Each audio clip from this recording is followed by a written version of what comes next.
Uyuyor dili ilipse de 32 yarı var. Onu bilmeyen bulsa saturalı uyat bolar. 32 yarı ne? Birden bir kere birey. Birden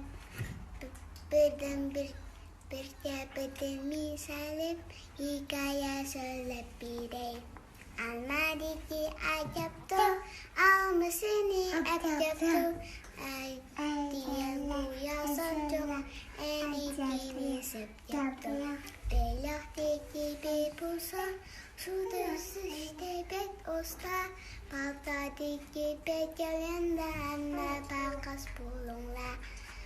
Tap çikidi, tumlap top yaptı.